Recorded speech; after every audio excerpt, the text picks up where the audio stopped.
When we think of the wild northwest of Namibia, our minds are transported to the beautiful fauna and flora found there, often forgetting the local communities who call the region home.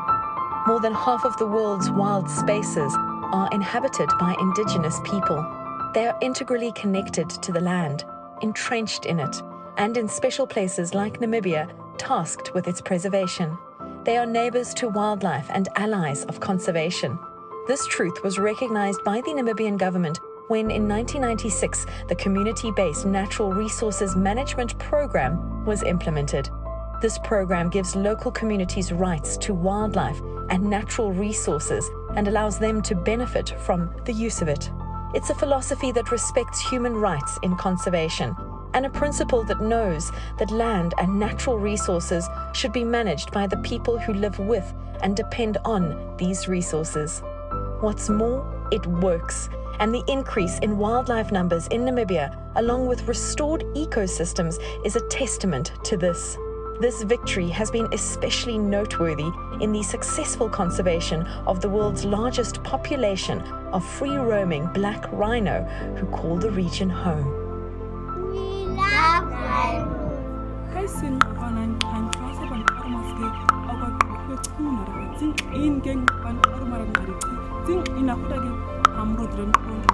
In osege about osege mobile type aromadagen when a sound honey type aromati night more than I can gas.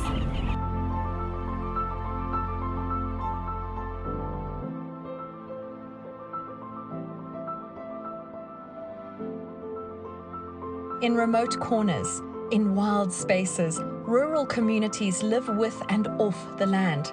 Oftentimes they live greatly impoverished lives, but they are wealthy in the land and the natural world that they coexist with. It is the community's love and respect for nature that creates the secret ingredient in the fight against wildlife crime. Rhino conservation is very important because it provides jobs and is a source of our income, and it's also good for the future generation to see the rhinos. It's a symbol of our survival. These are some of the voices of community members from the Kunene region. This is why they love wildlife and want to protect their rhinos. Send us get a quada, Namibia Mikwedo, or other Sarah Dingabala. We can Naba good at Messi, or I one, Haman died when I'm going one in Haguda again, Marirona away, Camode. So, what again, Irona in Uinka, Mucha Quebagara Murika, E. Wait, die, Abanamka, different way. We got to Sadu Mabana, Tohobakai, Ayos. Apokawa, Ligong, Gujana, Yangokaman, what do you make a money to Bogano? Capanyara, Menadimandara, that would have a penny bad. Yeah, I cannot give what you have better only you go out, you can ban the Hinka on Gare.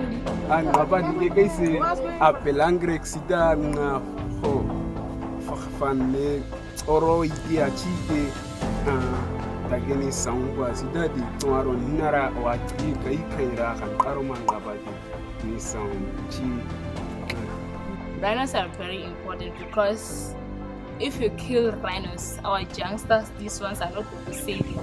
So the right thing to do is to save our rhinos instead of poaching them, because like I myself have tried to see a rhino myself with my two naked eyes, but these junctures of our generation do not try to see the rhinos.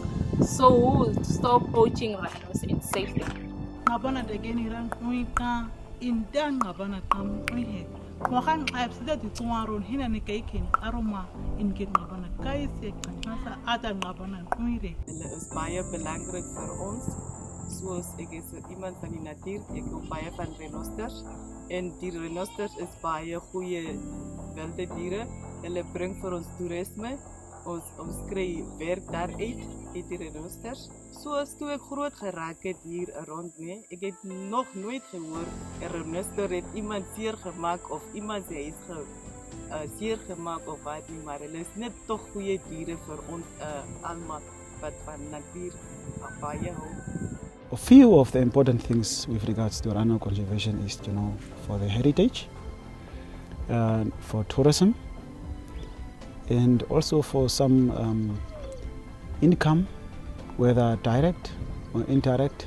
In fact, everybody here in this area, they are very keen into conservation. And, it hurts for everyone, each and everyone, to hear, a rhino has been poached, a rhino has died. It's one of the few things that everybody, even the elders, have not seen, some of them yet. So everybody is really looking forward one day to have an excursion, maybe just to go around and watch rhinos, show the children and so on. So what if rhinos are no longer there, no longer existing? It's such a sad history to tell to the children, to tell to the world. We have realized that this is ours. It's not somebody else's, it's not the government's, it's ours. So it took a while to let the people understand that these natural resources, the animals, it's our things, it's our heritage. If we don't look after it, tomorrow we are the ones that will suffer the most, because we are close to them. We are the ones that have to benefit from them. But if we don't conserve them, don't look after them, and don't use them on a very sustainable way, we are the ones that will, that will suffer at the end of the day. With the support of communities, conservationists and law enforcement have an ally on the ground. Working together is what creates a cohesive defense against poachers. We are a soccer team.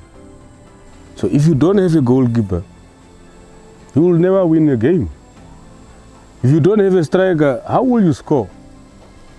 So guys, let's work together. We support each other. So if we continue this way, I think we will manage. So we may fail, but it's not our will. Our will is to win. In the story of the last free-roaming black rhino, it is the support and reverence of the rural and indigenous people of Namibia that makes this fight to protect this species possible. We love our rhinos.